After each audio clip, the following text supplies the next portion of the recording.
komponen-komponen kurikulum. Yang pertama yakni mengenai pengertian pengembangan komponen kurikulum. Jadi, pengembangan kurikulum mengandung pengertian sebagai kegiatan menghasilkan komponen kurikulum, yaitu sebuah proses yang mengaitkan satu komponen dengan yang lainnya untuk menghasilkan kurikulum yang lebih baik dan atau kegiatan penyusun, desain, pelaksanaan, penilaian, dan penyempurnaan kurikulum. Dengan demikian, pengembangan komponen kurikulum dalam pendidikan bahasa Arab berarti atau suatu upaya proses untuk mengembangkan atau menghasilkan kurikulum pendidikan bahasa Arab yang lebih baik. Yang berikut yakni mengenai komponen-komponen kurikulum dalam sistem pembelajaran. Dalam komponen-komponen kurikulum pada sistem pembelajaran terdiri atas 4. Yang pertama, pengembangan tujuan. Jadi tujuan daripada kurikulum pada hakikatnya adalah tujuan dari setiap program pendidikan yang harus diberikan kepada anak didik. Pada tujuan pendidikan memiliki klasifikasi mulai tujuan yang paling umum hingga tujuan yang paling khusus.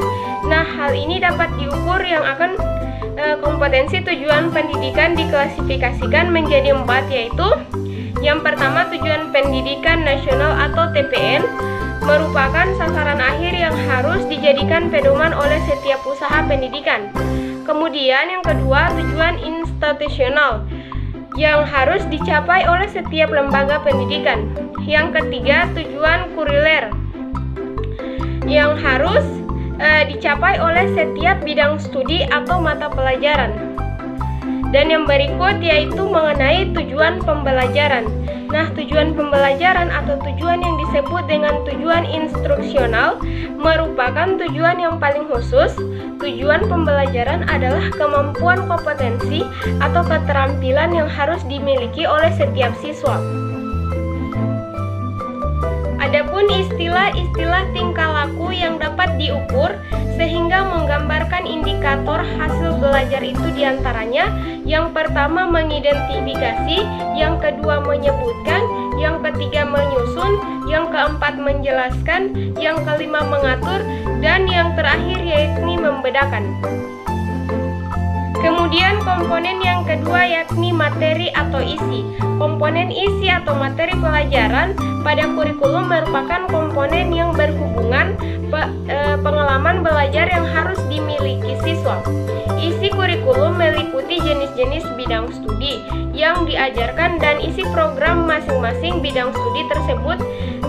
Jenis-jenis bidang studi ditentukan atas dasar tujuan institusional sekolah yang bersangkutan. Komponen yang ketiga yakni mengenai strategi atau metode. Komponen strategi yang dimaksud adalah strategi pelaksanaan kurikulum di sekolah atau di madrasah.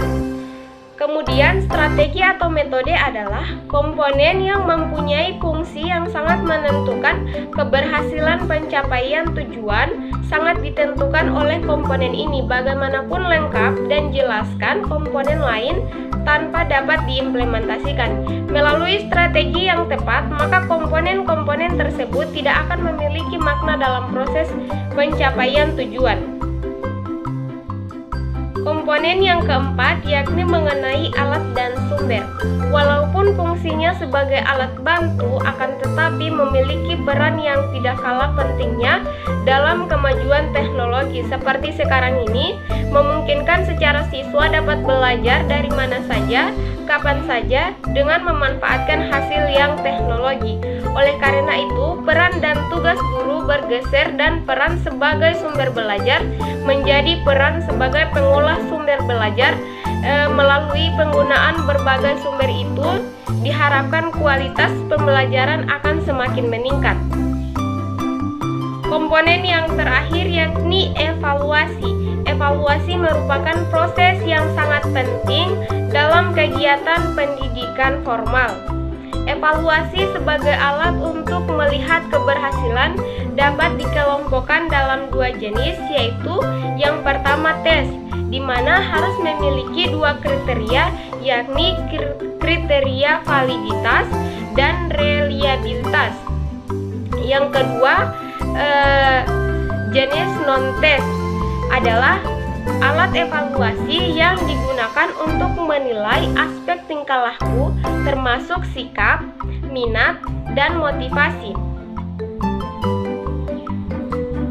Sekian video dari saya, semoga video ini bermanfaat. Wabillahi taufiq walhidayah. Wassalamualaikum warahmatullahi wabarakatuh.